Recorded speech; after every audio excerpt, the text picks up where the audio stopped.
अजित पवार यांच्या विमान अपघाताची चौकशी सीबीआय संस्थेमार्फत व्हावी या मागणीचं स्मरणपत्र मुख्यमंत्री देवेंद्र फडणवीस यांना सर्व राष्ट्रवादी काँग्रेस पक्षाच्या आमदारांनी दिलंय आणि अपघाताचा तपास हा सखोल पद्धतीने करण्यात यावा अशी मागणी सुद्धा सर्व आमदारांनी मुख्यमंत्र्यांकडे केली आहे।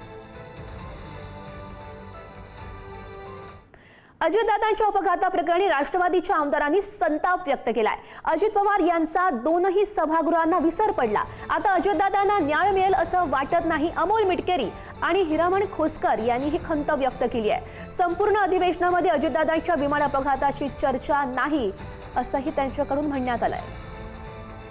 अधिवेशनाचा तिसरा आठवडा सुरू आहे आणि या सगळ्या संदर्भात बोलण्यासाठी माझ्यासोबत राष्ट्रवादी काँग्रेसचे दोन आमदार आहेत, अमोल मिटकरी आहेत, हिरामणी खोसकर देखील आहेत।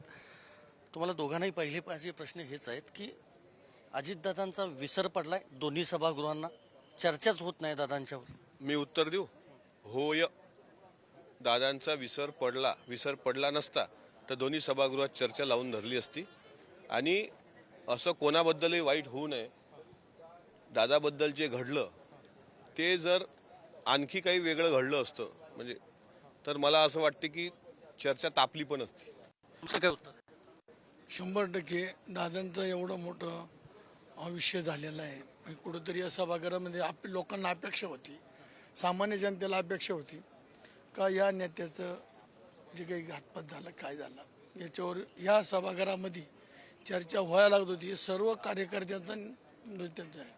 ज्या पद्धतीनं रोहित पवार आक्रमक होत आहेत, दिल्लीत जाऊन राहुल गांधींपासूनच्या सगळ्यांच्या त्या भेटी घेत आहेत, तसं दादांच्या कुटुंबियातलं समोर का कोणी येत नाही किंवा तुमच्या आमदारांमधला अपवाद तुम्ही सोडलात तर कुणी समोर येत नाही?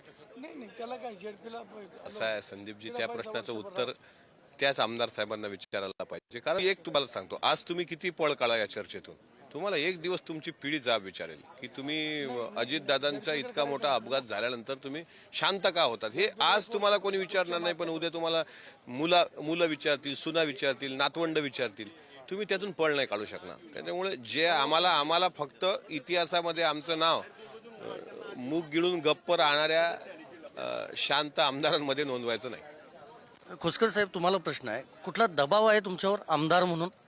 नाही तसं काही नाही, दबाव काहीच नाही, परंतु आम्ही सगळ्या आमदारांनी तो विषय आम्ही सीएम साहेबांना पण भेटलो, आम्ही निवेदन पण दिलेलं आहे। अजून 2-4 दिवस 8 दिवस आहे, आम्हाला अपेक्षा आहे का किती दिवस अपेक्षा ठेवणार खरं तुम्ही? अधिवेशन संपत आलेलं आहे, 25 तारखेपर्यंत अपेक्षा आहे का सभागृहामध्ये चर्चा होईल अशी अपेक्षा आहे। चर्चा झाली तरी न्याय मिळेल असं नाही मिळेल अशी अपेक्षा आहे। तुम्हाला वाटतं? नाही, माझं थोडं खोसकर साहेबांच्या मताशी मी थोडासा असहमत आहे। कारण न्याय भेटेल ह्याच्यात आपण किती दिवस वेळ काढणार आहोत? न्याय कधी भेटेल हा प्रश्न आहे ना। न्याय भेटेल म्हणजे कधी भेटेल? अद्यापही जर मला सांगा, सीबीआय इन्क्वायरी जर लागली तर मग सीसीटीव्ही फुटेज तरी भेटलं पाहिजे ना।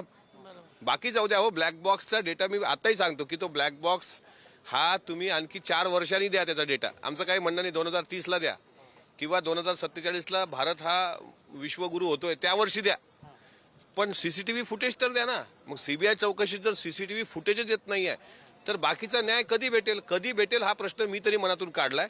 आणि न्याय भेटेल का, तर याबद्दल माझं मनात आहे की न्याय भेटेल की नाही याबद्दल मी साशंका आहे, माझ्या मनात शंका आहेत।